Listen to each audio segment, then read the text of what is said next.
going to start the second lecture by Dr. Patrick McCartney. I also briefly introducing this, Dr. Patrick McCartney is now staying at Kyoto University as a JSPS postdoc fellow. And he's also the visiting fellow at the Australian academies and so on. So he's in his, I think, a PhD thesis, mainly working on the modern yoga in India, and that's one of the results that today he presented. And now in Japan, he's another subject that I think you are probably talk a little bit sure. within the lecture. So please. All right. Thank you very much for coming. So what I'm going to talk about today is some parts of my PhD, which I finished in 2016 at the Australian National University. And the project that I'm here doing in India is an evolution of that. So, and this is the website.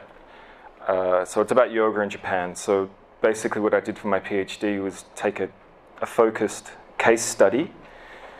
So I took this one organization, Shanti Mandir, and I tried to kind of use that as a way to understand kind of bigger processes happening within the global yoga industry. And so today in Japan, what I'm doing is essentially, again, with an anthropological premise, trying to understand how yoga in Japan is different and similar to what we know about yoga in other parts of the world. So you can have a look at my website. I was actually hoping to live stream this from my website as well, but it's not working. I'm actually live streaming it through the Facebook page, Yogascape's Facebook page. So, and hopefully Sar at the back pressed record on the video camera. Okay, thank you, Sar. So yeah, let's get on with it. Look, just to kind of give you an overview about basically what I do. I'm an anthropologist, and I like to think that what I work on is the sociology of spirituality and the anthropology of religion.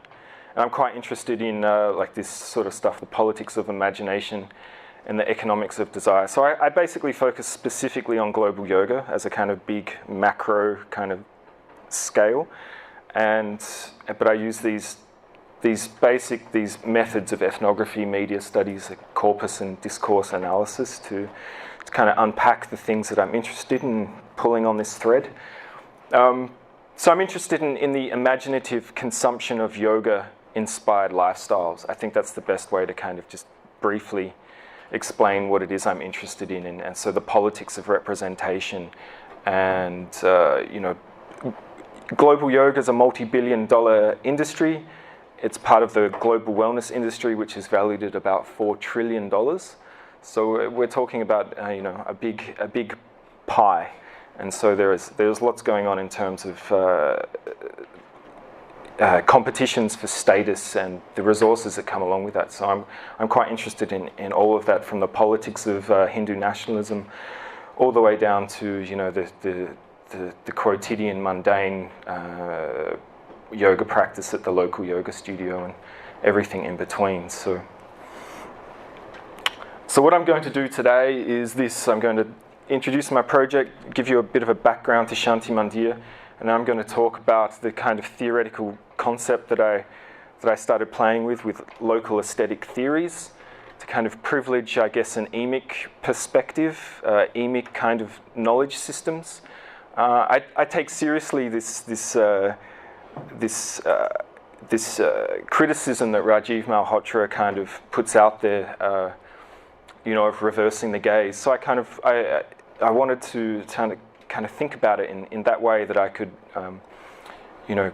work with local theories instead of imposing this kind of, continental, sociological and anthropological theories. I wanted to kind of work from, this reversing this gaze kind of perspective. So I hope Rajiv appreciates what I'm trying to do. So let's get on with it. this was the first article that I published, peer-reviewed, while I was a master's student.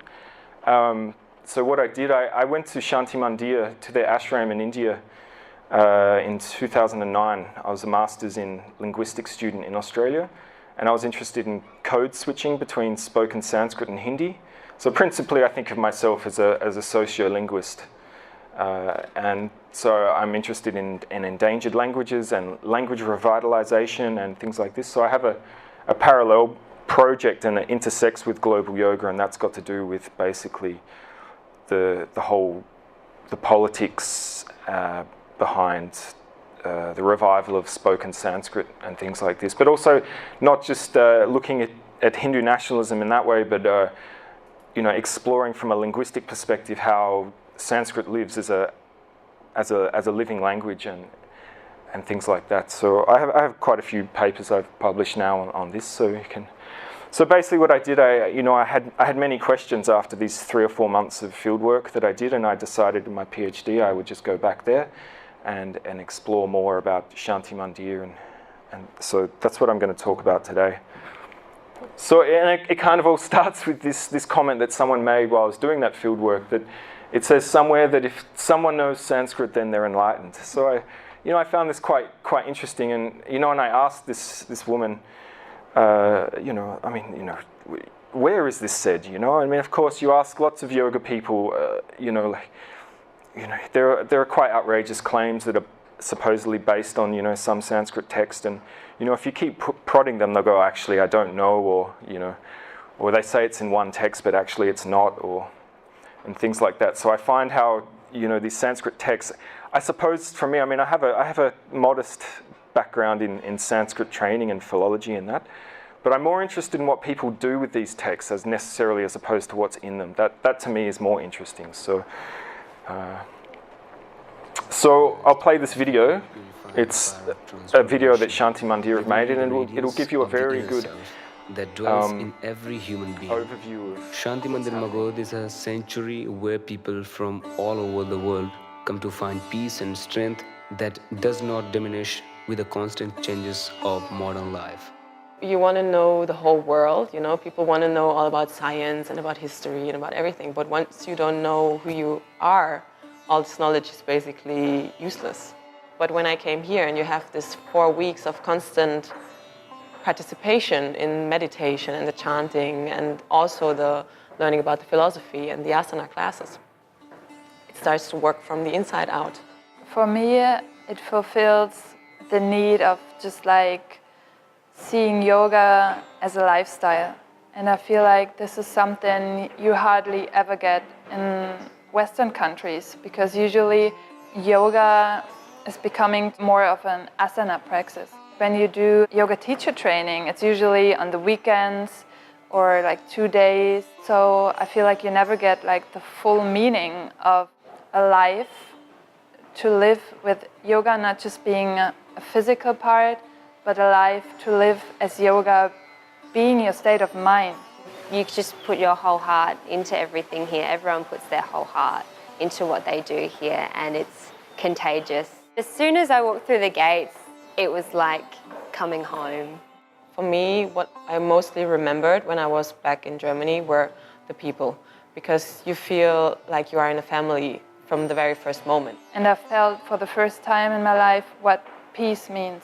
Not just this, being a peaceful surrounding, but also for me, what's it like when my mind becomes still? And I really feel that here. The environment's beautiful, old mango orchard, lots of beautiful trees around and pathways around the trees. The buildings are beautiful buildings. There's the little temples all through. Beautiful views over these trees here, sitting here on this balcony. The rooms you can have, they're quite spacious. They've got 2 people to 1 room, or you can have others that are a bit cheaper with 3 or 4 people in a room. And the food, 3 really good meals a day. You're not hungry ever, and the food is just delicious. Spicy and non-spicy, and even the non-spicy is still spiced, but it doesn't have a lot of chilli in it. Good water, there's a reverse osmosis for drinking water. I just felt very welcomed and that people were actually happy that we're there. Although we were so different, Sadhana and Keval, they are just such great teachers, and the ashram environment makes it just so easy for you to connect with yourself. I met Keval and Sadhana in Australia, and I did the first level yoga teacher training with them, and as soon as I finished the first level, I decided to do the second, just for come here, meet them again, and understand better about the culture here in the ashram. And I'd had those kind of experiences with, say, Buddhist meditation, but yoga had only really been more of a physical practice for me, so then to start really tapping into the other sides of it was enabled through their teachings. And really in the meditations and the yoga nidras as well, that just really opened me up quite in an energetic way that I hadn't experienced before from other teachers. A lot of consciousness also on your health, not just the mind being healthy, your body being healthy. A deeper feeling of, of course we are not that body, but we have a body. It's not only the spiritual things that are being considered. It comes from the texts, it comes from the traditions, it comes from the lineage. So it's not been fixed up and changed a little bit here and there to suit any one personality. It's just as it is. And I think that purity is what I like and what feels very comfortable and like this pure knowledge, I suppose. Any ashram, I think, any place that talks about God, that's about divinity, must be that a person walks in one way, emotionally, physically, mentally, walks out totally transported. And then after some time, you're not the same person anymore. Because you're not the man, you're not the body, you're not the woman, you realize there's much, much, much more. So through all of that which we do here, satsang, puja, kirtan, the yoga course, or just simply a person comes and goes, wow, this is Shanti Mandir, I feel Shanti, I feel peace. And I go, yes, that's it.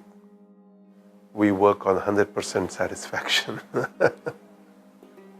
That is what we want. We want that video goes on for a bit longer. You have a look on the YouTube channel if you want to watch the rest of it. I don't even know that's what's happened to them.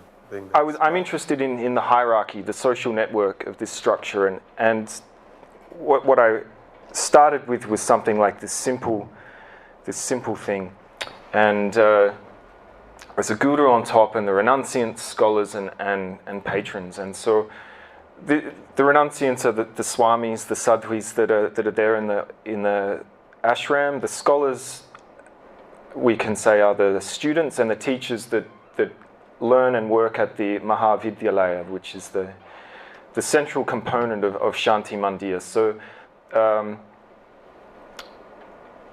most of the people who live in the ashram are students who attend the Sanskrit college.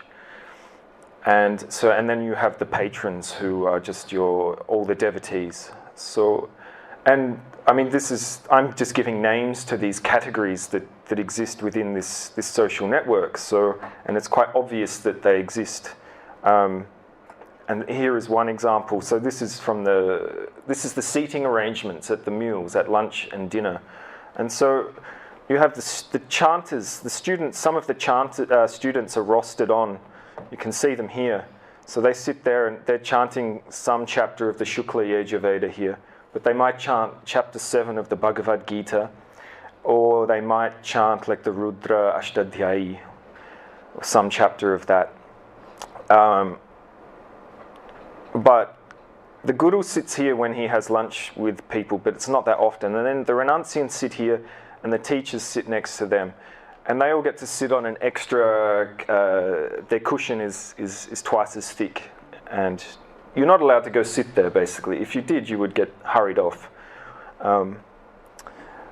And then you have the senior, junior students that sit along here, and then the male devotees, female devotees, and then mixed section for non-spicy food is a pragmatic reason for combining genders. So they know that you only want non-spicy food. So that's one. This is one way in which these categories exist. But in the temple, this is basically what the temple looks like from above. And so the guru sits here, and you have all these murtis along here. There's a big fire pit in the middle, and then the renunciants and teachers, the students and the devotees. It sometimes changes depending on the ritual calendar and what's happening, but more or less, I mean, I can't just go and sit up here, you know? No one could, unless you're a part of this group. And these are based on various standpoint theories, you know, related to gender, to age, to your qualification, your station, things like this. So these things exist. And so it was so at the end of the satsang, so satsang is, you know, this coming together of people to hear about, you know, celebrate life in different ways. And it happens in the temple in this instance. And at the end of the satsang, there is darshan. And so everyone lines up. There'll be 2 lines of genders. And they'll go and they'll prostrate in front of every murti like this. And they'll finish it at this picture behind the guru's chair. And so I was sitting there one night looking at it and thinking, yeah, you know, okay, so the renunciants go up first, and then it's the teachers, and then, you know, everyone else. So there's this clear hierarchy of who gets to go first and who gets to sit somewhere. And I was thinking, you know, so what makes these groups different? What makes them, you know, and all this. So I really wanted to kind of explore the social network. And so I started with this question: how is legitimacy acquired, negotiated, contested, and expressed within the trans-global yoga industry? So I think what I discovered is applicable to certainly other similar organizations. And I wanted to know what type of knowledge is privileged, what type of knower disposition is required, is access to this disposition and knowledge open to everyone, and what are the objective relations within this social network. So you can see that I'm very much into sociology, I guess you can say. And so what I did, I analysed the Shanti Mandir community in relation to the field of knowledge and power, and I mapped the objective structure of the social relations, and I analysed the ideal disposition related to the guru's gaze. So what I'm talking about here is I basically analysed the discourse of the guru, and I'll talk a bit about that. But before I do that, I want to just briefly touch on my theoretical framework, because it underpins a lot of what I'm trying to say here today. So it's a social realist philosophy that influences my epistemology. And I take it that knowledge is real and it has real effects on knowers and fields of learning and their cultural practices. And so the analytical method that I used is called legitimation code theory. And the key question that it raises is whose knowledge is being represented and whose interest does this knowledge serve in social fields of learning.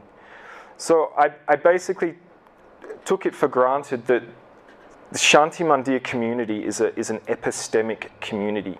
What I mean by that is that it's a community of learners who have come together to learn something, right? So what is it that they're trying to learn? And legitimation code theory is used by sociologists of education who are interested in trying to understand how to create better knowledge systems and more effective pedagogy and things like this. So I found it quite an interesting way to explore what I was trying to look for. And basically, it's a combination of Pierre Bourdieu's field theory and Basil Bernstein's code theory. Now, I'll leave it for you to go off and explore if you don't know what these are or who these people are. But what it does is it explores these epistemic relations and the social relations to knowledge. So just bear with me. There's only a couple more slides, but right. So what's important is that a field is a structured system of social positions. So the field that I have in mind is the physical field is the ashram, okay? But there's there's the other field of learning which happens inside this community. And so the structures that are important to understand through the lens that legitimation code theory offers is that there are knowledge structures that conceptualize knowledge, and there are Noah structures. Now, the Noah structure has to do with the disposition that's required. Okay? So you can imagine, if you work in a laboratory, it doesn't matter if you have a mohawk and piercings, you know, it doesn't, your disposition's not, it's not what's important, it's your knowledge, it's your technical mastery. But what you find interesting here is that in Shanti Mandir, it's not necessarily the knowledge that's important, it's the disposition, it's your ability to adopt a particular disposition which is based on emulating, mimicking the guru, okay? So this becomes quite important. Now, you have these, legitimation code theory has these different codes, and they basically help you to understand, you know, what's important, what is valued in this field of learning. And so you have a Noah code and an elite code. So the elite code basically means you have to have a technical mastery and you have to have the right disposition, whereas a Noah code means that you only have to have the disposition. And so this becomes important in breaking apart that simple hierarchy that I started with. And so, I mean, this is how it looks. You have knowledge, and you have these two structures that work together. And so, coming back to this simple hierarchy, this is essentially what it looks like. So you have these non-specialists, and so basically, what I came to understand is that you have the renunciants and the patrons, who are essentially non-specialists. They have a practical mastery of the disposition. The difference is that the elite code means that you have a technical plus the practical mastery. So the scholars, they know the Sanskrit, they know all the mantras, they know all the karma kanda and stuff like this to officiate at ritual and things like this. So this is essentially what separates these two groups in some way. So what I became interested in, I started thinking about satsang as a formal pedagogical domain, and this is the site where people learn this disposition. And to me, it's quite clear and obvious that satsang is there's a performativity to it. I don't want to be crude and just say it's a performance, but there are definitely there's choreographed elements to it. There are performers playing music, people singing. There's public talks and all this sort of stuff. So there's certainly performativity to it. So I also looked at performance and audience reception theories and stuff like this. So you have this idea of the horizon of perception, which is established primarily by the invitation to participate and by the relation between the event, its context, and the cultural background. So, and this leads into this idea of schemas of perception, where the schemas organize a person's conception of reality, but also motivate and guide action. So I was curious, what are these schemas that are unique in some way to Shanti Mandir and to satsang. And following through from this, we come to this idea of the guru's gaze. So you have the Noah, the guru, the language which he uses, the discourse is the gaze, and his object. So what is he talking about? What is the object that he's talking about? And so this becomes important because you can appreciate this is that you have these expanding range of dispositions. So we're all different people. We all have our own subjective experiences, our own ways of thinking and being in the world. But if you come to Shanti Mandir, and you sit with the guru, and the guru's gaze is basically telling you, if you want to appreciate like Shanti, if you want to be like the guru, what his cultivated gaze is doing is bringing all of these dispositions. They're into alignment basically. And so, what I did to understand the essence of the guru's gaze is that I took about 10 years of Shanti Mandir's e-newsletter, and they're available on their website. And I basically turn them from PDFs, painstakingly actually, into rich text files, because they all got corrupted in the conversion process. So I had to go through and read 10 years worth of their these newsletters. But that was actually quite helpful, because it helped me to kind of start sampling my data, looking for keywords and things like that. And then I put all of these files into this program called AntConc, which stands for Anthony Concordance. So it's a concordance program. It allows you to search instantly. You just set your parameters, and then instantly it'll just spit out, highlight, what it is that you're looking for exactly. And so what I found was this basically we can say this is what the Guru's gaze is. So all of these newsletters are essentially transcriptions of the Guru's discourses at different satsangs around the world, which are collected, recorded, then transcribed and digitized into these newsletters. So it's quite clear that the most common things that he talks about are Muktananda and the Guru, within God, love, consciousness, bhakti, ashram, meditation, Shiva, satsang, Guru Gita, yoga, and so on.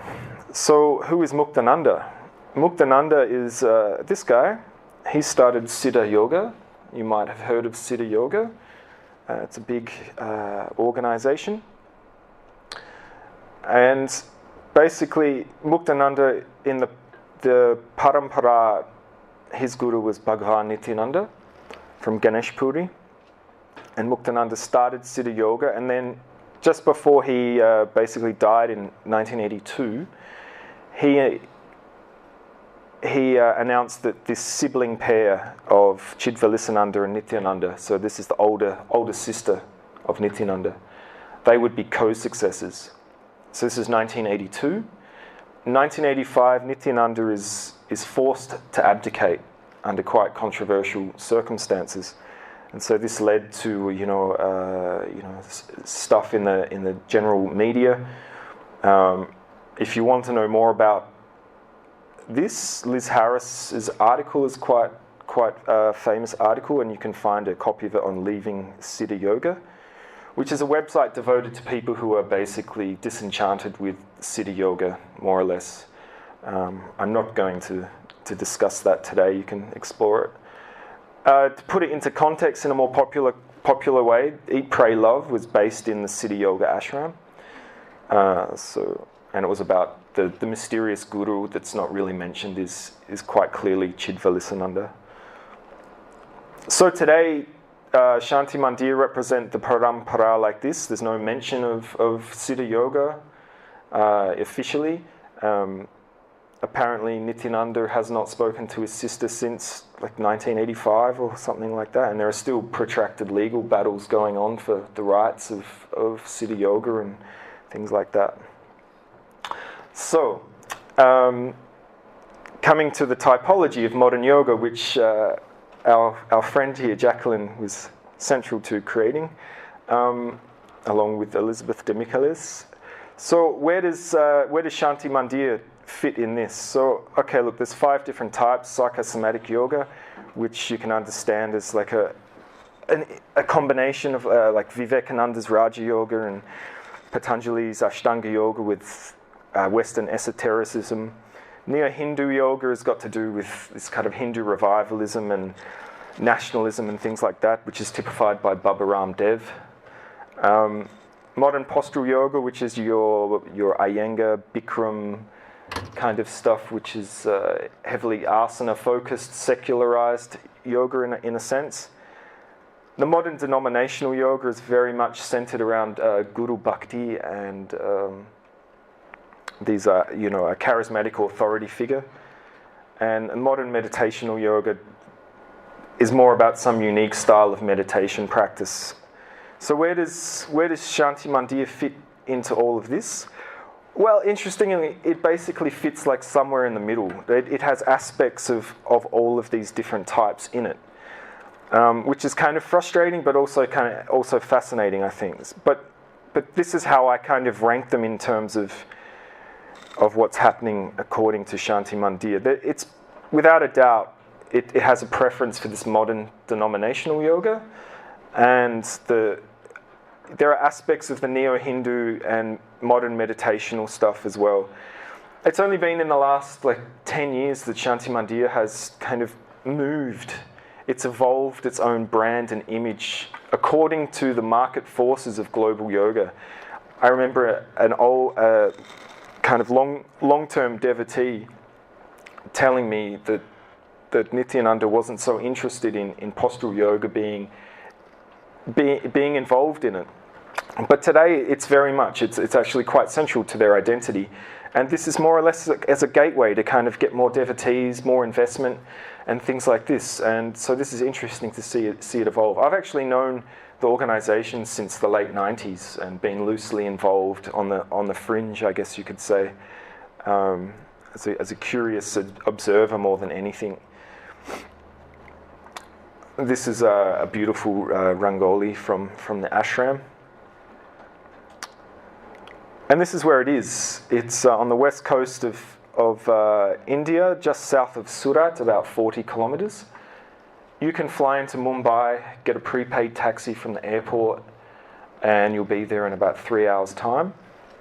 And you end up here, or you can get the train to the train station on Valsad, and it's about a 10-kilometre trip to the ashram. And you can see it's quite close to the Arabian Sea. There's a fishing village just here. And this whole area is just full of chiku sapoti, mango, coconut, bakri. There's lots of, it's quite agricultural, and it's actually famous for its Alfonso mangoes. And it's a very kind of peaceful place. And this is actually what the ashram looks like from Google Maps, according to about an hour ago. It's about 20 acres, and you can see all the mango trees.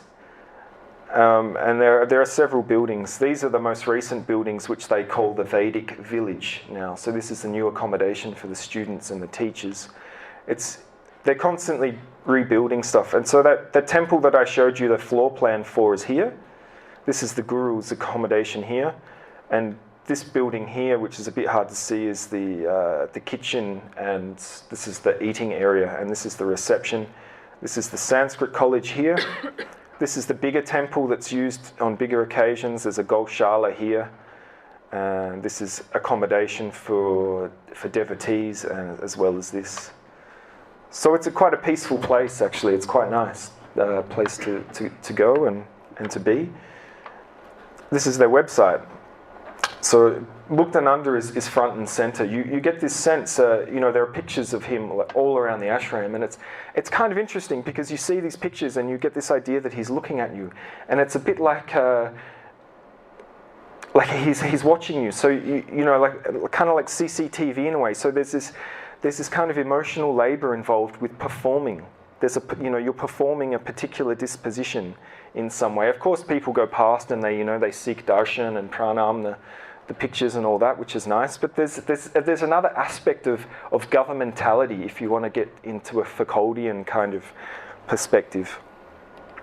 And so Hatha Yoga is also present on their website, as well as meditation retreats, which builds upon Muktananda's. He was kind of famous for these meditation intensives. So here's another video. This is these women. Oops. Whoa. Sorry. Let's try that again. These women are local villagers. They're employed. They come to the ashram to work in the kitchen, as housekeeping. So they clean the rooms, change the bed sheets, rearrange the furniture. They don't really have any interest in the religious praxis of organisation and things like this.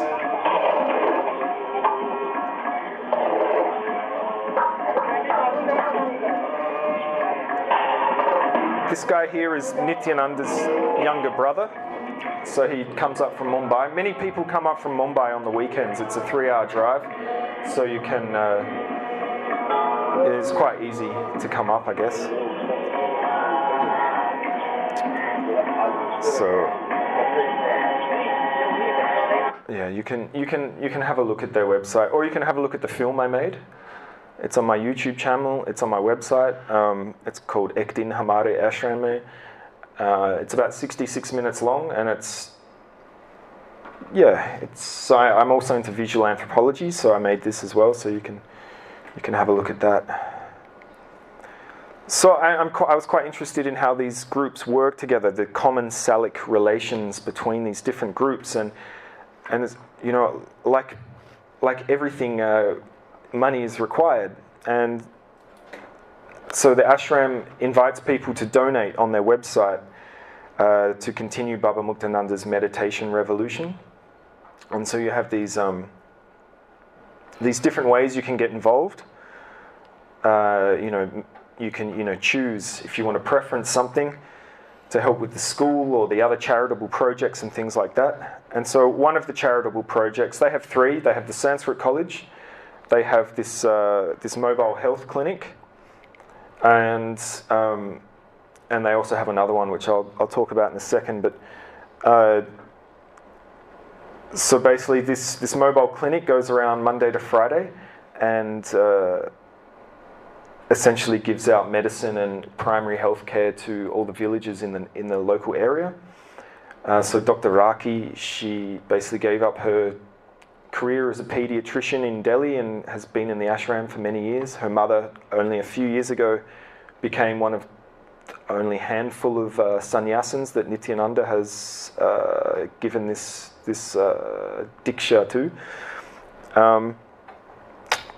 So there's about 17 different castes in the local area, 4 are landowning castes, and things like this. So it gets quite interesting. And a lot of the men go to like Dubai to work, for instance. So they remit their money, and they might come back once in 3 years and things like this. It's there's a lot of even though Gujarat's apparently a dry state in terms of alcohol, it's quite easy to get alcohol, and there's been a big problem with people making their own alcohol and infusing battery acid into it to give it an extra kick, which has like huge health problems.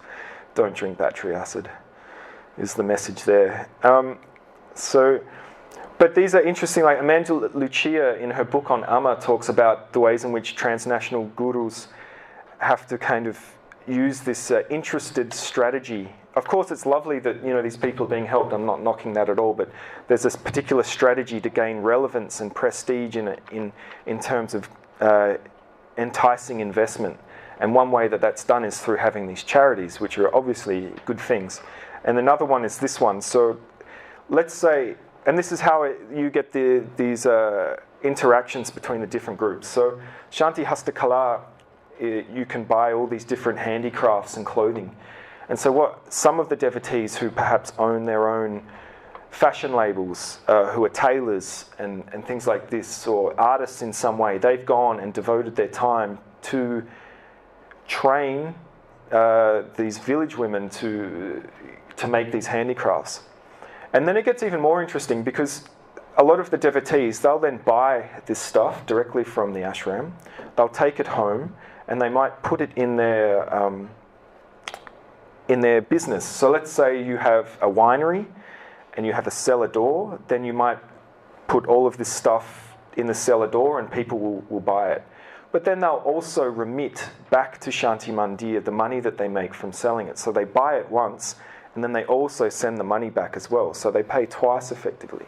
And again, you hear the people that do this. They have this, it's a disinterested kind of rhetoric. Oh, I'm just, I just want to help out and stuff like this. But look, I'm a skeptic, and there's a goal-oriented strategy there, and that's more or less to, there's a moral economy, which is often misrecognized. It's not talked about. It's euphemized in this sense that I'm just doing my thing. I want to help out, but there's something else involved as well.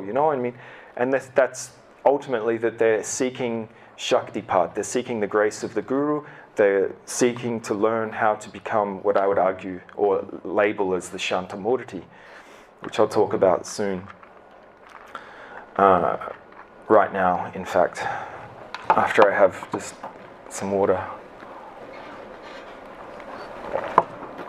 Oh, so just before, there was one instance where this one person who came was invited to the ashram, was a special guest for the week, basically. Got to have lunch more or less privately with the guru. Went for walks around the ashram with the guru, was the guest of honor at the Ganatantra Divas celebrations.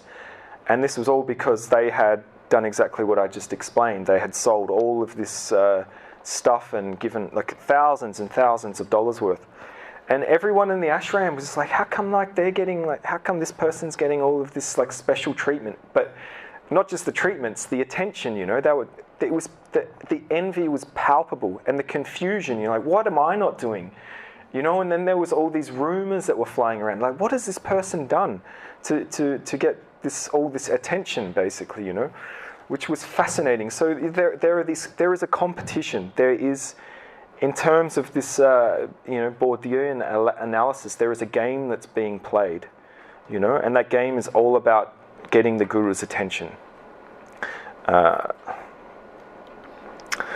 So coming to this idea of Shantarasa and satsang and all this. So obviously the ashram is, the organization is called Shanti Mandir. You heard them all in that first video talk about, the aim is to experience Shanti, but the yoga wing is called Shanti Darshanam, and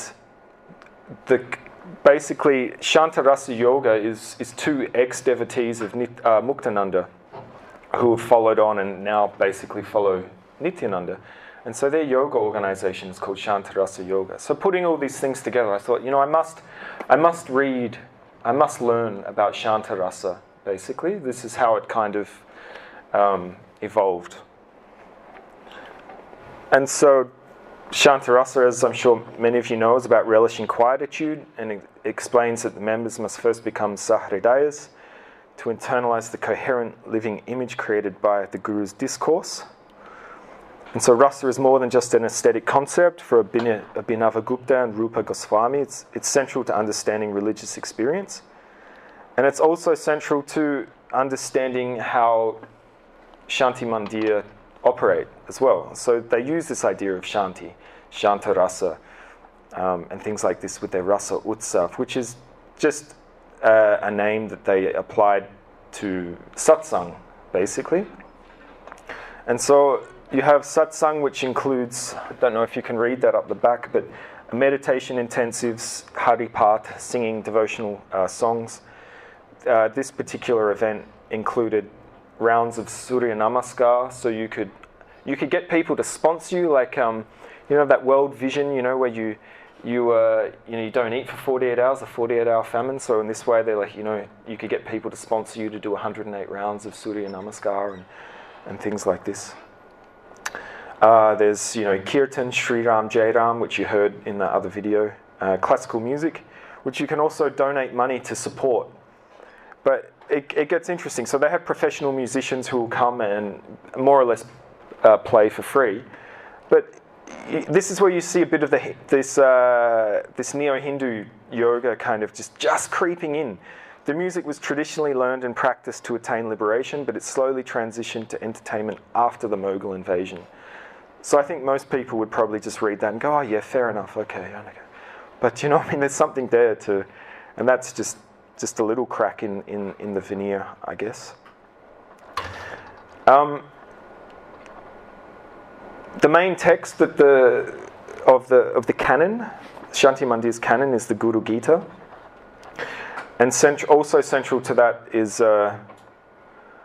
yajna and all this orthodox Brahminical Hinduism. I should point out that Shanti Mandir as an organization is affiliated with the Sringeri Mat. It's a Smarta Brahmin, basically, and Nityananda is a sannyasin in the Mahanirvari Akara. So that might give you more of an idea. And there's also, lots of singing, like, so they'll sing kirtan of the Maha Mantra and do dancing saptas. So like 12-hour dancing saptas and 24-hour dancing saptas.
But you can see that this idea of collective effervescence is palpable. It's quite an emotive, exciting kind of place to be, if that's your thing. So let me talk about satsang for a bit. So this is how I come to understand satsang. So satsang is a formal religious pedagogical domain that uses performative techniques to suggest an alternate reality and the necessary disposition required to share in the Guru's Divya Drishti. So the Satsang Darshana event reveals a state of mind of which the collective singing and vision of the Guru act as stimulating factors. Meaning is created through producing an aesthetic, which is a collection of propositions or suggestions. And so satsang, this dominant aesthetic ultimately serves the interests of the privileged, and I name it as Orthodox, Sanskritic, Brahminical, neo-hinduism. And it requires a passive audience. So the aim of satsanga is to cultivate affect, to make the audience more receptive to the suggestions of the Guru.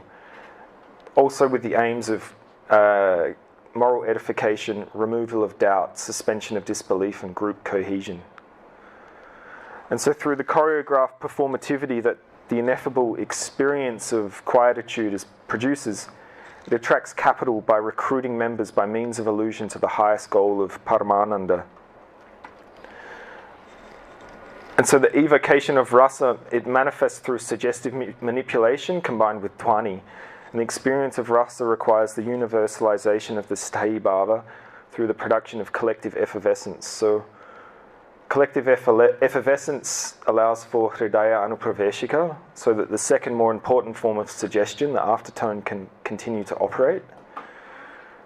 So basically, the way I look at it is, these people that we're talking about, Shantarasa or just Rasavada in general, I mean, they were basing what they were talking about, I think in an anthropological way. They were observing what was happening in these, let's just call them satsangs, way back. So I kind of feel like I'm just borrowing these ideas from the observations of other people.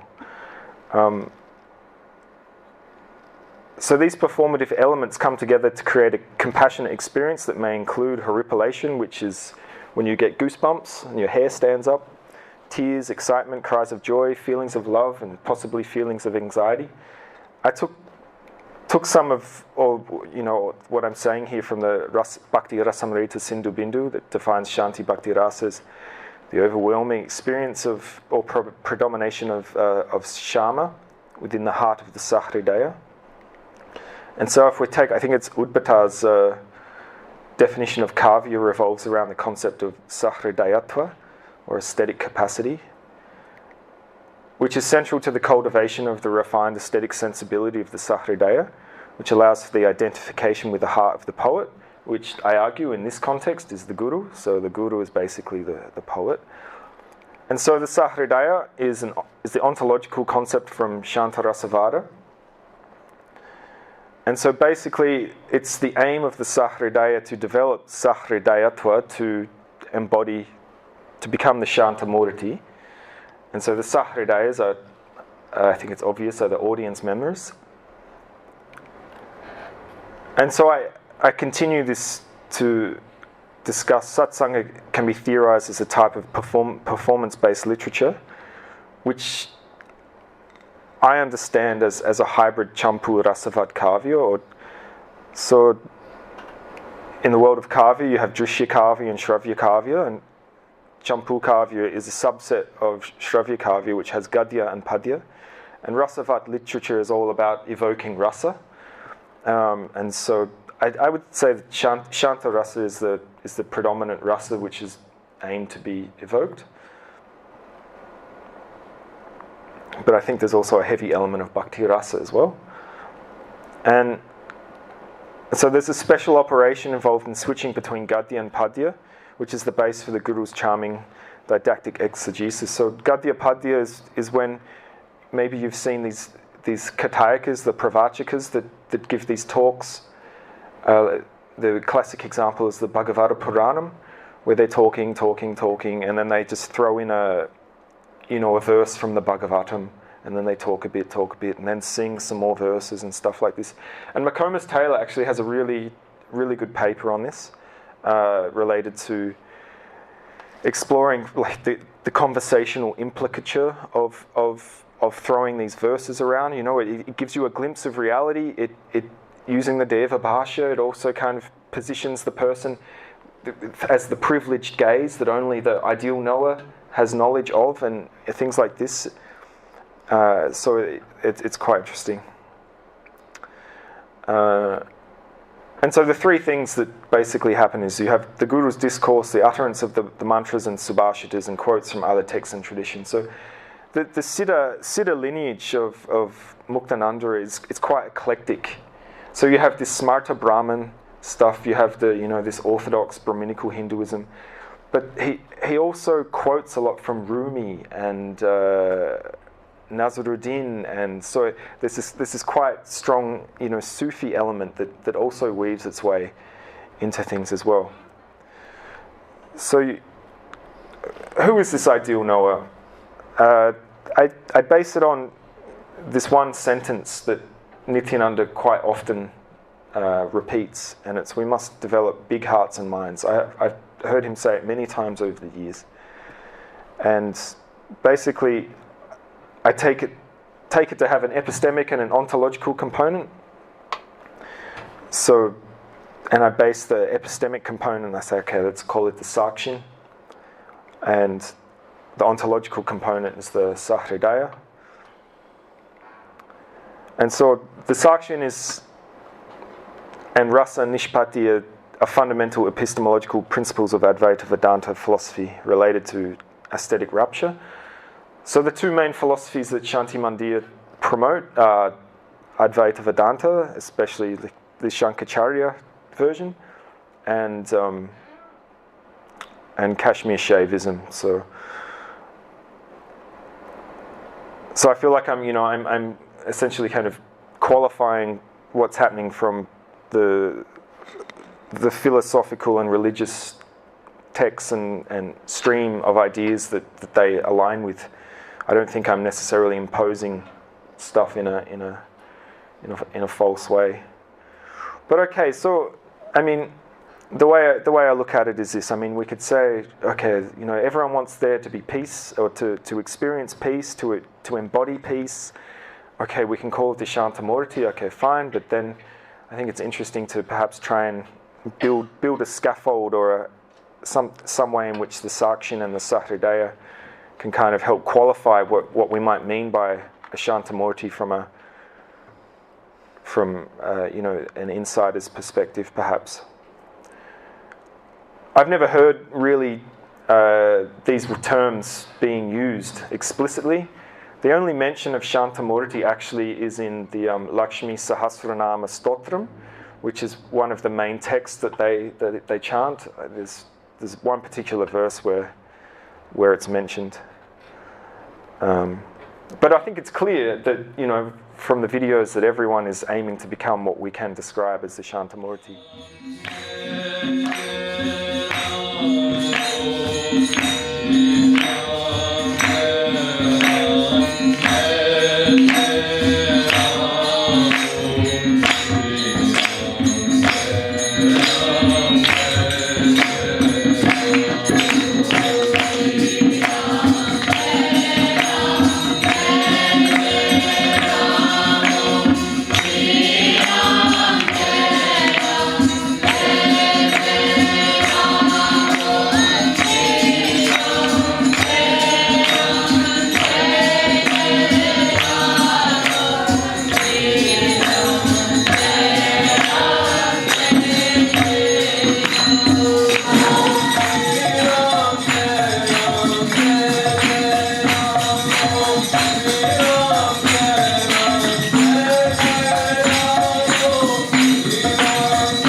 I just want to finish with talking about this quite quickly. So coming back to my initial hierarchy that I sought to problematize and tease apart and kind of qualify in as many different ways as I could. And I think you could obviously make this more, with various identity categories. We could split it up by gender and ethnicity and many things, but I think this gives you a kind of all-round perspective. The Guru is obviously number one, and we had the scholars and renunciants and patrons, but my observations after 15 months of ethnographic study led me to kind of appreciate that there's this level, these extra levels. You have this level of trustees, which are basically like quite wealthy and skilled individuals who have been long-term devotees, who have the financial capital to be able to fly across the world, perhaps maybe twice a year, to have face-to-face meetings as a group. They probably go to the North American ashram to discuss, to lay down their plans for the future and things like this. So it could be a futures trader in Singapore, a billionaire from Sydney, a lawyer from LA, some millionaire from India, So these people have certainly within the hierarchy of the social network, they have a closer, more intimate relationship to the guru. But then you also have the staff as well. And I mean, you saw, these women that get paid to chop vegetables and all that, but they're not really part of the community in a sense. It's just a job for them, basically.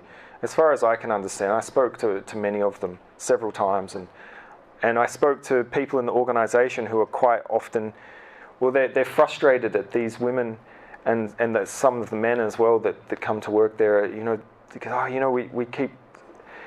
There was an interesting thing where people were saying like, I try and get them to come, and then other people were saying, they should just come if they want, and that person shouldn't necessarily be badgering them to, to come to the temple and be involved and stuff like that. So they're kind of out of it, but they're still staff. But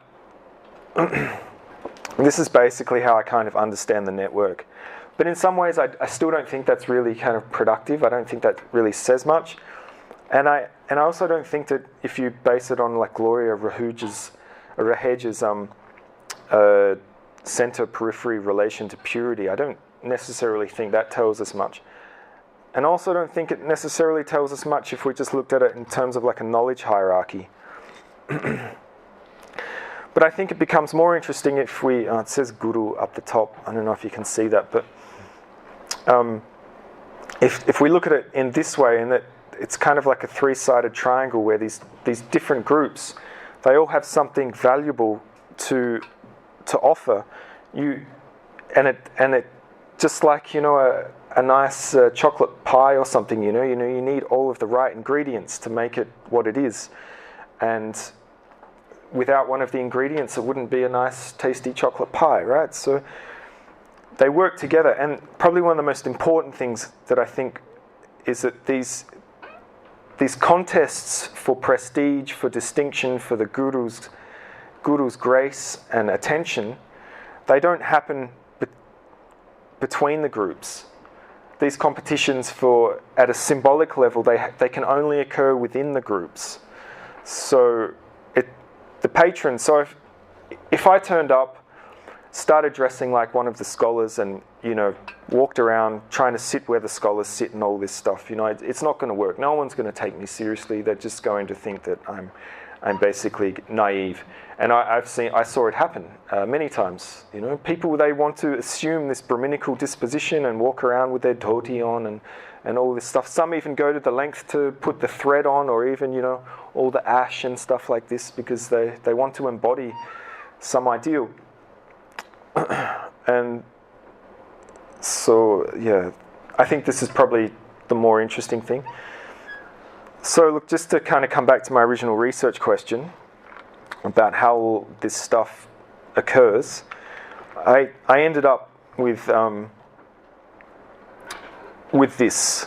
So these principles of hierarchization. So if you think about these different sides of the triangle, they're more or less different hierarchies, and I name them as a knowledge hierarchy, which the scholars are on top because they have the technical and practical mastery, and the Noah hierarchy, which is more, it privileges the disposition as opposed to the technical mastery, and the renunciants obviously sit on top of that because they have this level of purity from taking diksha, sannyas diksha and stuff like this.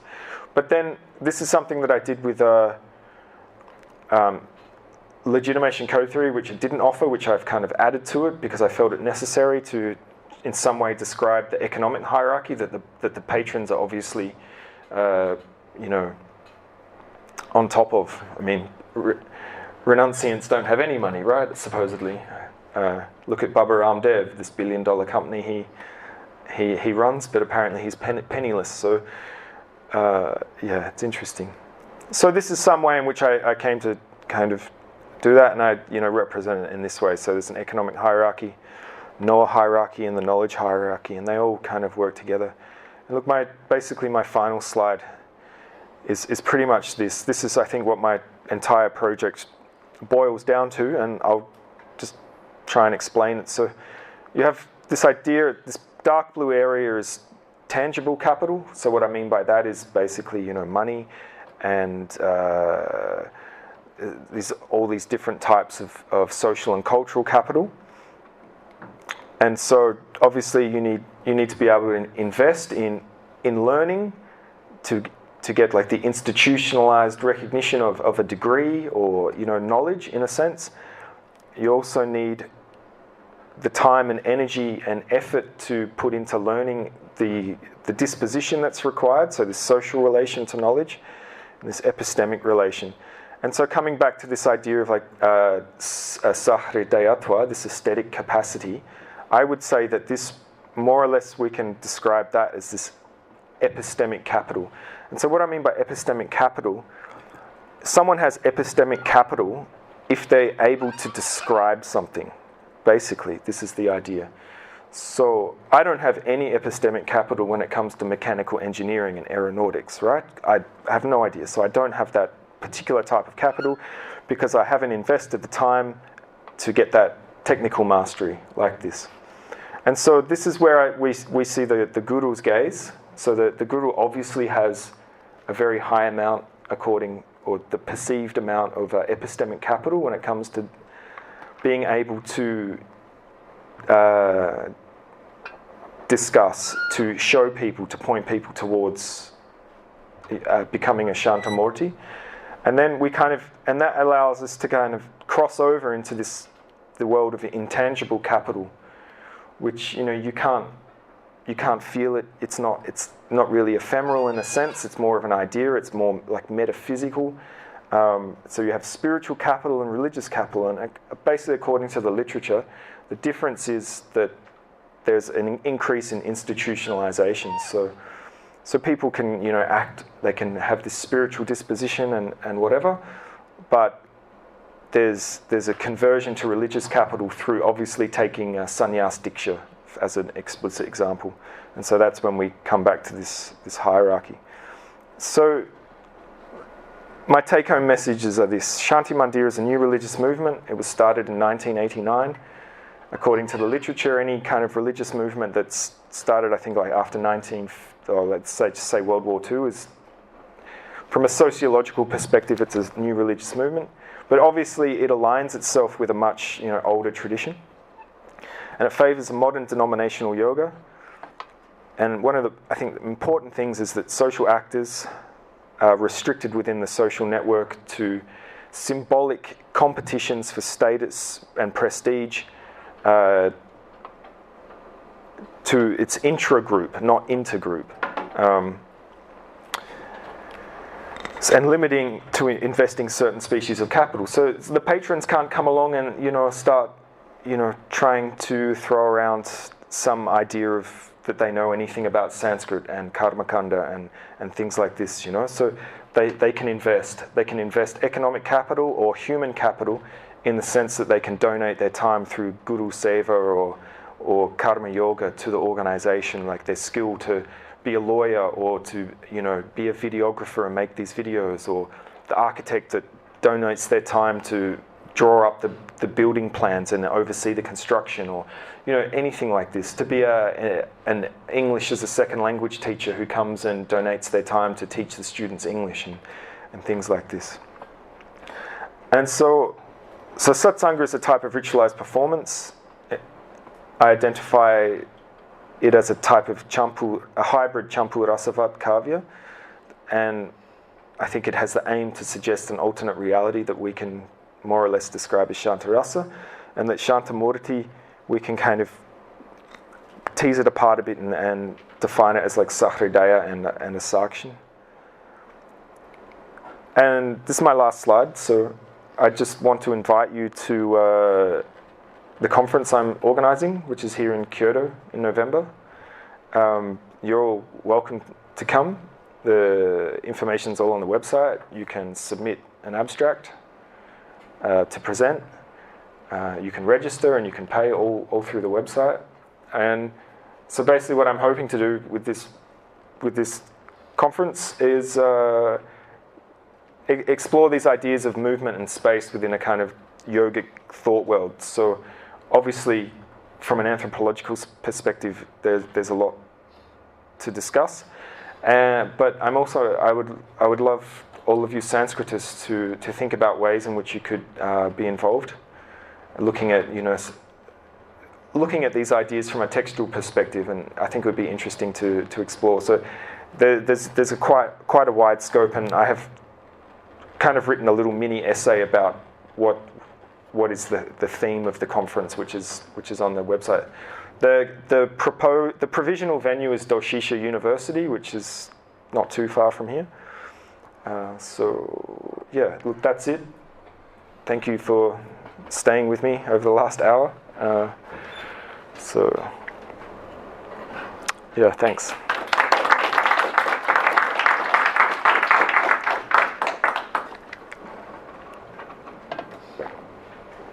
Thank you very much for this very new information and ideas for me. Thank you. First, the something. Well, thank you. That was very interesting. Thanks. Yeah, there's so much to talk about here, and we don't have hundreds of hours, of course, again. So maybe, since I'm not an anthropologist, I was interested in your application of the Shantarasa theory, and particularly their understanding seems to me very, very strange and problematic. There are so many other things. So, maybe the first thing is that if you want to turn the Rasa theory into a religion, it has been done before by the Gaudiya Vaishnavas, the Hare Krishnas, and they specifically did not choose Shanti as the main Rasa, but devotional bhakti, or some form of love based on the stallion of rati, desire.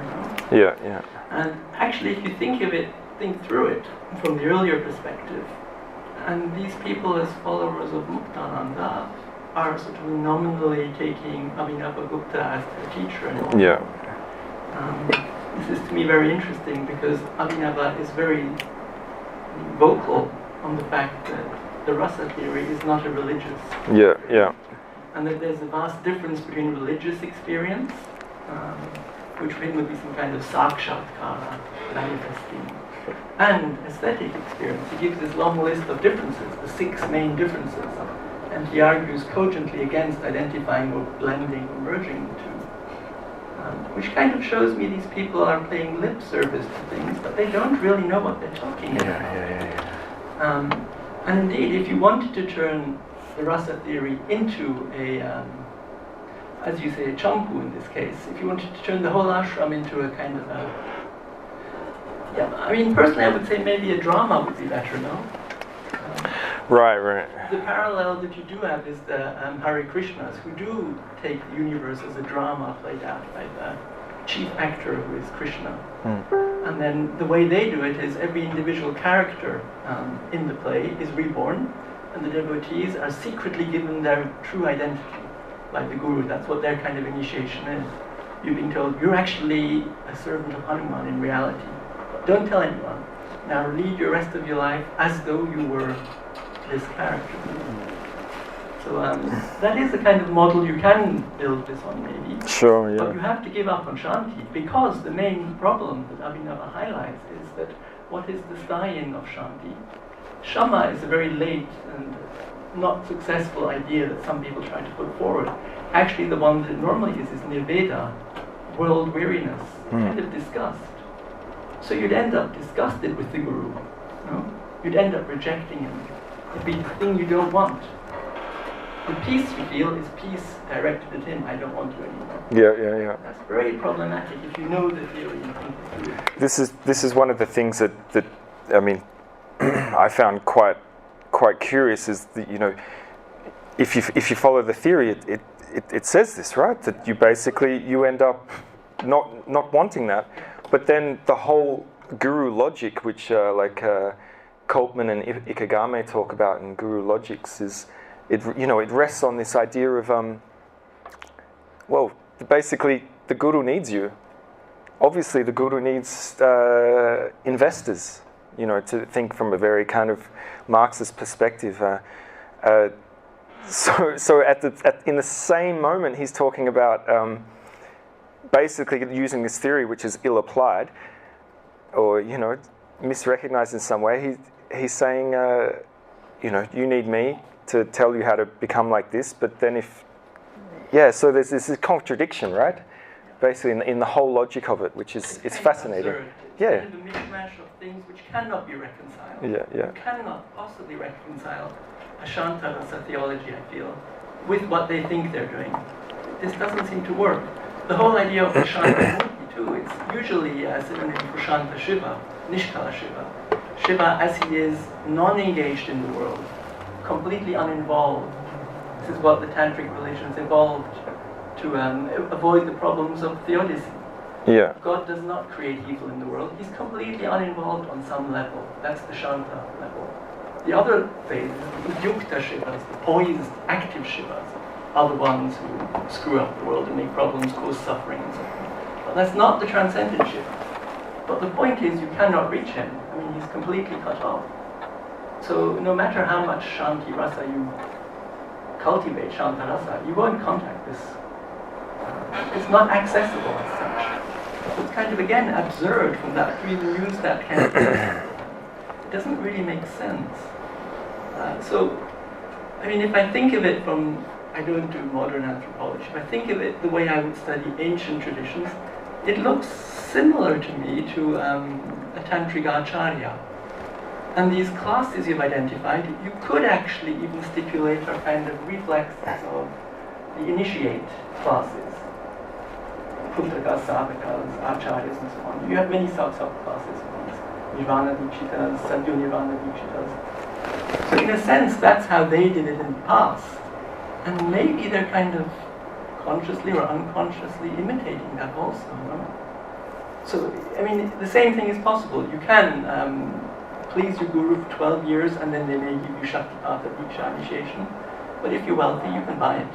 Even in the old texts, there are provisions. And sometimes it's secret. I don't want to give it away. There is an initiation. Unfortunately, you have to have 108 golden vessels to give the guru afterwards. So obviously the implication is you have to be pretty wealthy to get this sudden, quick method. So there are such hints that it was purchasable. Sounds quite similar to, what did the Catholic Church have? There you could buy your place in heaven. Does anyone remember what that's called? I don't remember the English answer. Yeah. Oh, that's interesting. Yeah, it's a similar kind of thing. Yeah. I find this very strange that they have tried to reconcile things which obviously cannot be reconciled, and anyone with any knowledge knows that. So that comes to my main kind of issue as a scholar. It's kind of exciting for us to hear, they have an educational institution. But in reality, it seems this doesn't really amount to much. No? So as a scholar, I feel one can only be a little bit disappointed that so much money is being wasted in a way. So it's producing very strange results if this is what it is producing. So let me fill you in a bit on the school.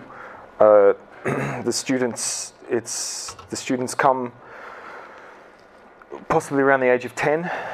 They will stay, if they do the whole thing, for about 12 years. They'll do the rest of their kind of primary school and high school, and then they'll enter the acharya. Then they'll basically do a bachelor's degree, and they'll do a master's degree. So they'll get this Acharya Diksha. So the college, Sri Muktananda Samskrita Mahavidyalaya, is linked to the Somnath Sanskrit University, and so that's where the degrees come from. And a Mahavidyalaya cannot award doctorate degrees, so this the Vaidya Diksha. And that's one thing that they're trying to get, right? They're trying to become a university and all this sort of stuff. And so basically, when you get to the master's level, the Acharya level, you choose a major, and you either choose like Karmakanda, or you choose grammar, or literature, basically. So Sahitya and Itihasa, and so these are the three streams. And if you're not a Brahmin, you're not allowed to do the Karmakanda, right? And so then you learn all of the rituals and stuff like this. And so if you do that, then the graduates then just go off and they run a temple somewhere, most probably. If you study the grammar and Sanskrit language in general, then you'll probably end up being a Sanskrit teacher at one of these colleges somewhere else. Or even there, a lot of the graduates are now staying there, or they go off for like a year or two, and then they come back and they start being one of the teachers.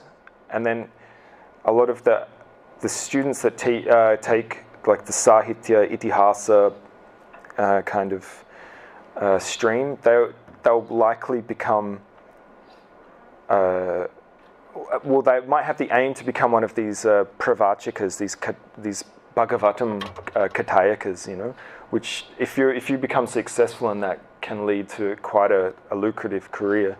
It's a huge industry, which McComas Taylor talks about. That's what he's written his last book about. And so that's basically what happens. But of course, some of the students, like they'll say, what do you want to do when you grow up? I want to play cricket for India. I want to be in the Air Force, or all these things. Or I want to be a chaplain, basically, in the armed forces, or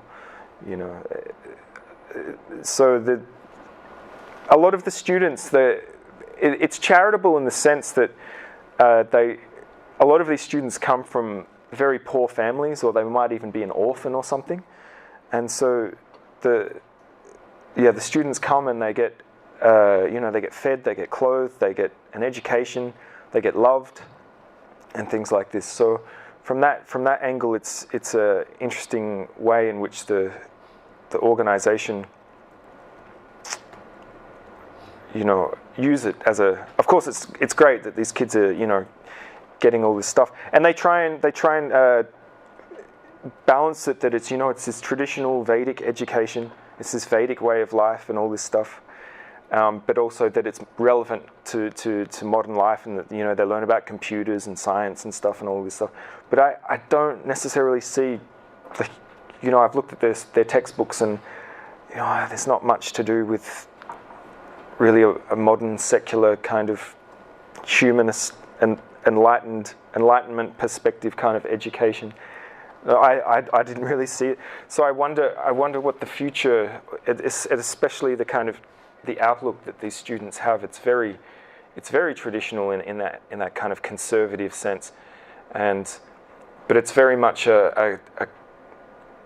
involved in this Hindu revivalism, creating more Brahmins to kind of keep this whole amazing heritage alive, But by the time these students come out, they know the Shukla Yajurveda back to front and all these things.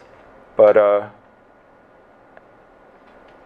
and so for a lot of the patrons who get involved, they think that this is a wonderful thing, and they want to support it and see it grow. They want to see more Sanskrit, because they think that Sanskrit is important, and and then it gets into this kind of this rhetoric of and you see it coming from the Ministry of External Affairs, like Sushma Swaraj and all this, what she said at the World Sanskrit Conference in Bangkok, that basically the world would just be heaps better in all different ways. The rivers would be purer, the trees would go faster, if everyone just lived this kind of Sanskrit way of life, or this Vedic way of life. And I didn't talk about it at all, but that they have, and I've been playing around with this Vedic way of life kind of thing, because I first saw it on their website. They say that they promote this Vedic way of life, but what the hell is a Vedic way of life? As far as I understand, these people were nomadic wanderers, and it was basically tribal warfare, and they're praying to Indra and Rudra to help them smite their enemies in a very Old Testament kind of way. So if that's what's a Vedic way of life, and that's what Shanti Mandir promote. That's what a lot of organisations promote, is this thing. So, and they would argue that what they're doing is a Vedic way of life, but you can see, you know, that it's not exactly Vedic in some understanding of it. So, yeah. It's kind of disappointing because we are actually witnessing the end of the living traditions of Sanskrit scholarship. Maybe Andre could tell you a lot more about that. But there are still, I mean, you could, if these people knew, they could sponsor real living teaching traditions of various Sanskrit texts and traditions. It's kind of sad that no one knows, and it gets wasted in this instead. Which, in a way, I feel I don't see the point of it, to be honest. The way you presented it, I can't even see a point to it. I don't even know what it is for. Well, basically, I think it all rests on this idea of re-enchanting lives. It's an anti-modern impulse that drives participation. Ultimately, the people are looking for magic in their life, and they believe through various sources that Sanskrit and, you know, this particular Vedic way of life is going to give that to them. And so it becomes quite palpable in satsang that there's this, you know, I mean, even if you look at just your modern secular yoga studio and a postural focus thing, you know, people talk about, you know, that there's a lot of people try and deny that people who focus on modern yoga, asana practice, have any sort of spirituality. You know, you hear this kind of criticism that yoga people that are just like focus on asana, they're not spiritual, they're not living, they're not doing some traditional form of yoga. I mean, that's quite whatever to me. I find this criticism that what they're doing is you know, it's not spiritual in that sense, and that if you're doing yoga, you should be doing, like, it should be some idea, Shanti Mandir's idea that it, you know, it's authentic because it's more encompassing of like something broader than just like this limited idea of Ashtanga yoga as a, you know, Patanjali system or whatever. And so, yeah, you basically see it that there's a sense that people consume yoga-inspired lifestyles because they want magic in their life. I think that's basically what it boils down to, and you have people are willing to kind of follow a charismatic authority figure, you know, which, I mean, personally I find it to be quite, it's infantilizing in a sense. The satsang, the logic of satsang, as far as I understand it, is disintellectual. You know, you're not taught what to think. You're taught how to feel, and then you have these ideas of groupthink that come into play. If you want to be accepted, I mean, people are looking for a community, right? We're social creatures. People are looking for a community. People start investing in. They think that Shanti Mandir or any number of similar organisations is going to help them, and then so you have to fit in, right? And that requires not really thinking. It's about performance ultimately. So I think that's what's going on. That's what drives it. People around the world think that yoga is going to save them in some way. Yeah. Did the cynic in me just like creep out? Or? Is Shanti Mandir like very international? We saw the Western women speaking at the film in the beginning, but how many women? In Shanti Mandir, is it the people who are there at the ashram? Is it very international? How many? A lot of Indians, or yeah. So, on the ground, during like the day-to-day thing, there's probably maybe like 150 people that live there, possibly a bit more now, and I think the ashram can comfortably accommodate about 300, maybe a bit more, since they've put some new buildings together. And so the guru, when the guru is present in the ashram, that's when people come. Because he travels a lot around India, around the world, spends he basically spends summer in the ashram in New York State in the Catskill Mountains, and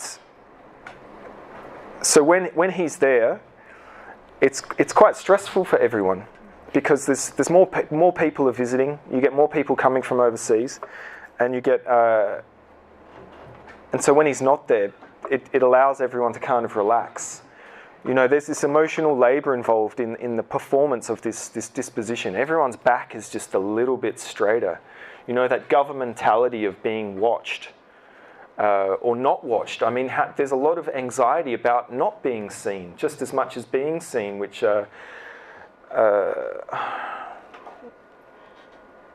what's her name? I forget now, it doesn't matter. You know, this idea of darshan, so it's not just seeing the divine, it's being seen back, and that kind of gets into like a Lacanian psychoanalytic thing of the anxiety of like, you know, not being seen, you know. And so people come, basically there's a lot of the people come around the end of the year, so where the classic kind of months of the year that the tourists go to India, you know, from maybe October to kind of February, March, it's getting a bit too hot. And as you saw, like New Year's Day is a very big date in Shanti Mandir's calendar. It's like when the school was formed, so it's the anniversary of the school and the ashram and all that. So a lot of people, they'll go and spend like November, December, January, and that's when you'll get most of the foreigners, even the NRIs, like the Indians, that non-resident Indians and the people of Indian origin that live in somewhere else, like that's when they'll come as well.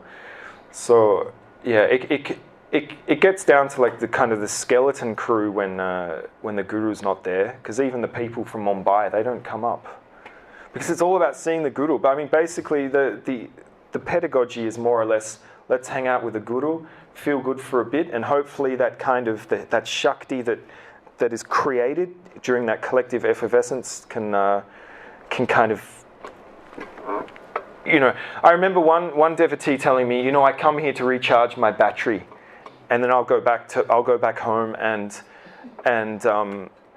when the shakti gets low again, I'll come back and see the guru like this. I mean, so that's basically it. Like I said, it's not about, and they'll have workshops on the Shiva Sutras or something like this, and I mean, you can imagine it very much takes this, an esoteric New Age kind of bent to it to kind of cater for what do you say, the temperament. I mean, the people that come are not. No one knows Sanskrit. None of the devotees know Sanskrit in any shape or form necessarily, beyond maybe knowing. I mean, there are some devotees that have been going to India for 40, 50 years even, and they can barely even say Hari Om or Namaste, or haven't bothered to learn. Like, I mean, a lot of the devotees that come from overseas, I mean, classic example, they'll fly into Mumbai airport, especially if they're a first timer to India. They'll come to the airport, taxi straight to the ashram. They'll stay in the ashram for maybe 1 month, 2 months, and then it's a taxi straight back to the airport, and then they go home. And that's their experience of India. For a lot of people who go to India for the first time, I mean, they're terrified. And so the ashram allows like a kind of a way to, it's a safe space, in some ways. So they come, so it's a very kind of myopic or just restricted experience of India in that way.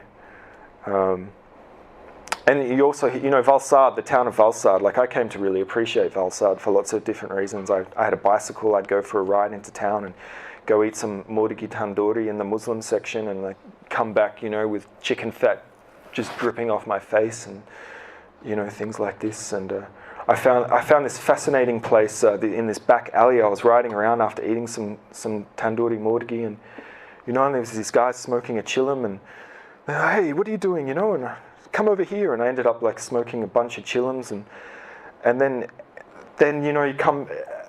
Then there's this whole other world that's like just outside the gate of the ashram that people like have no interest in, because it's a distraction. because like I think it's obvious. I'm quite political, and I very much focus on the politics of yoga and things like this, and how it's represented by different groups, or how it's used to represent different groups. And I was there during the elections for when Modi was elected, and the lead up to that, and there was a lot of. I found it quite interesting to talk about politics. I like talking about politics, and you find that people.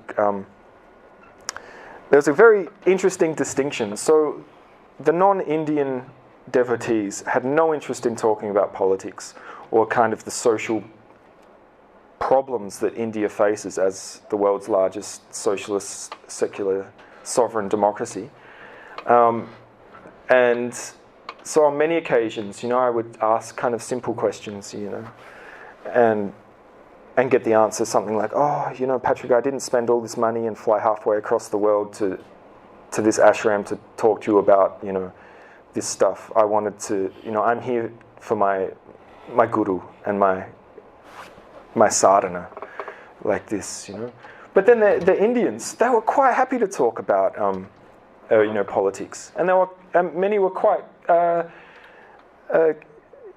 open about. Well, I used to vote for Congress, but the Congress party's like for the Muslims now, so I vote for BJP, something like that, or, it becomes quite an interesting place to explore how there's actually even like you can pull apart even like the disposition of based on kind of other categories as well. So, but basically, look, I kind of got a bit sidetracked. But there's people. I think around like New Year's, let's say New Year's morning, there would possibly be maybe like 300 people in the ashram, and of that there would probably be, I'd say maybe 50 people who are not Indian. But there was when it was the 100th anniversary of the birth of Baba Muktananda. I forget when it was, 2007. There was something like 3,000 people in the ashram. They had people camping in the mango orchards. It was in May. You can imagine it was very hot, and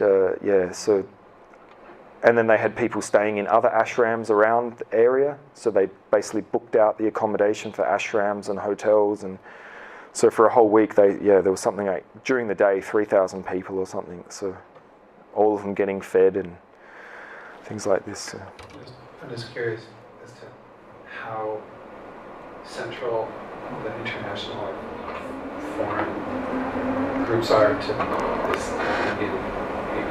All right, so a good example is that the 2IC, like the vice president of the organization, is an American woman from, she's American, I forget where exactly.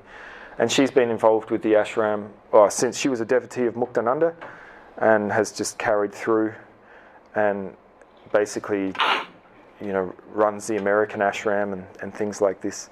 So there are people who are not Indian who have quite central to the organisation in different ways, like as part of that kind of board of trustees. There's quite a few like non-Indians, and then you also have there are different chapters in different countries as well, and so they're generally the trustees as well. They at an administrative level. So the Shanti Mandir, Australia, they have people that run the website and have weekly satsangs and Guru Gita chanting and things like this, or some group that's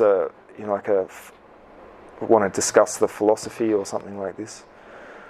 But then also people ascribe their own type of importance as well. So you have people who nominate themselves to more or less take charge of something. And it was interesting. There's a very interesting thing that the people would say to kind of get you to do something. They would say like, "Oh, the guru told me that you have to like do this," kind of thing. The guru said that you have to help me with this, and you're like, "Oh, really? Is that so?" Because I at one point I got asked by several people to run a kind of Sanskrit Hindi kind of lesson for all the Westerners, which I was quite kind of open to doing.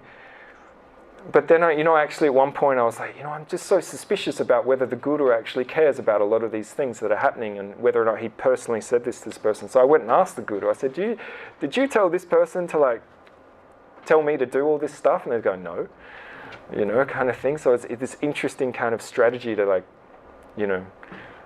get what you want is just qualify it by saying that the guru said that you have to do it, which is interesting. Maybe the last question, Kamala? No? Yeah.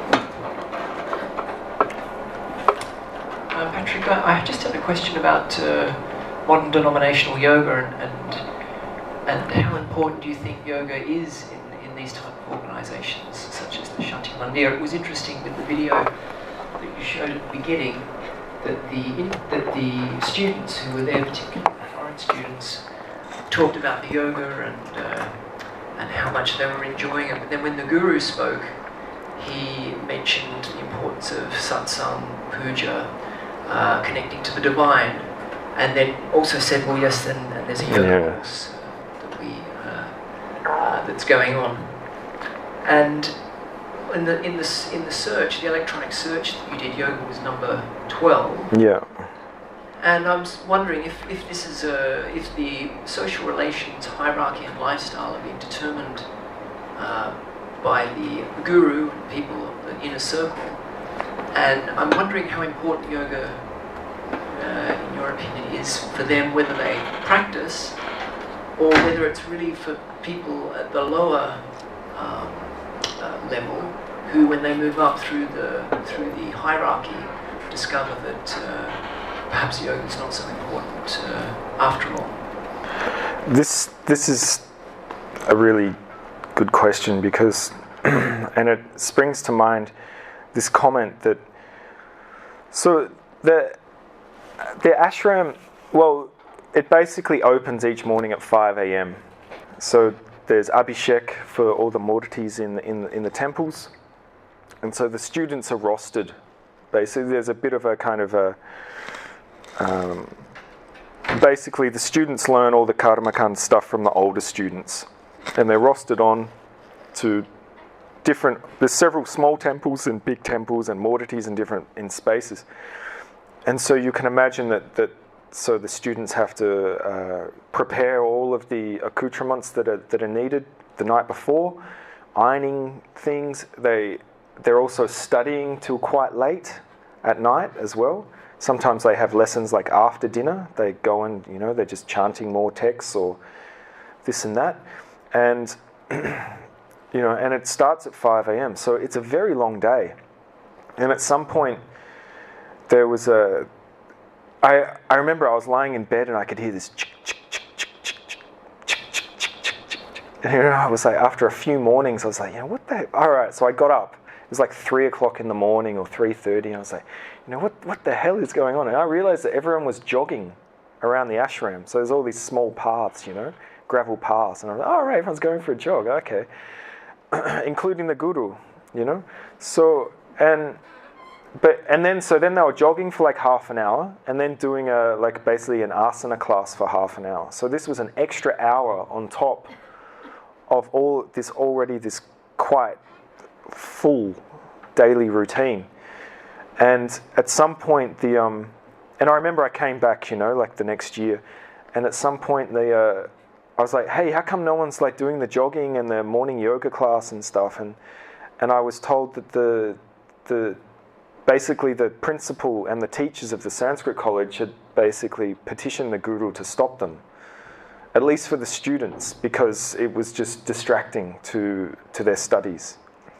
So that's one kind of anecdote. But I think you're spot on. I mean, it's quite obvious by the list that Nityananda gave in, like we do puja and satsang and meditation, and we've got the yoga. I think that's indicative of like his preference. It's for him, it's satsang basically. Satsang is where you go to and what you should be doing, and there should be more satsang. And yoga, I think it's, at least for Shanti Mandir, they're quite critical of modern postural yoga in that sense that they'll call it's incomplete. That's basically their position. even so that, you know, you have all these other angas, but then even that's not complete, because ultimately I think it's bhakti yoga which underpins it, and that's so the modern denominational yoga is there. And like I was saying, years ago they didn't do this. There was no postural yoga at all, and it was only because, you know, like, let's say some devotee or someone who was flirting with being a devotee, who like heard about the place and went and stayed, and they were like a yoga teacher. Maybe they started like putting on a yoga class or something while they were there, just for fun, for people, you know. And also as a strategy, I mean, you know, I like, obviously I'm a skeptic, right? But it's also a strategy for them to gain some type of foothold in the social hierarchy. You know, like, oh, he's a yoga teacher, because for a lot of the Indians, they don't do any yoga. Like, I mean, like, their idea of yoga is maybe some pranayama and some japa or something, and a lot of them are like motorwallahs, you know, like they're not athletic in that sense at all to really do it. And you know, the Indian style of postural yoga is quite different to, I think, the global way of doing yoga, particularly when you start thinking about just basic biomechanics and things like that, which isn't really, I think, discussed in that way. So yeah, yoga. And then I remember at one point talking to some of the older devotees, like several years ago, and they told me how, so they ran one of these yoga courses there, and I think they did it the second year, and I remember asking them, so you know, like, what's the deal now? Like, because I remember being told that Shanti Mandir had nothing to do with modern yoga. It was almost as if, or postural yoga, it was almost as if it would be a stain. That's how I interpreted it. It would be a stain on their pure version of what a yoga lifestyle is. And so I remember some senior devotees telling me, oh, you know, they're just trialing it out. They're more or less humoring the two yoga teachers from Shantarasa Yoga to, you know, they're going to do it once or twice, and then maybe like that'll be the end of it. But you know, they've stuck with it, and now it's quite clear that it's become it's more central to their identity, and it'll be interesting to see how that evolves, I think, for sure, because they're doing more courses, more teacher training courses. And I think, you know, I think every yoga teacher who's been around for a while teaching yoga knows that there's more money in like doing teacher training courses than your classes. So I think that they've also tapped into that vein of you know, interest. So yeah, hatha yoga. Let's say yeah, that it's an interesting thing anyway. But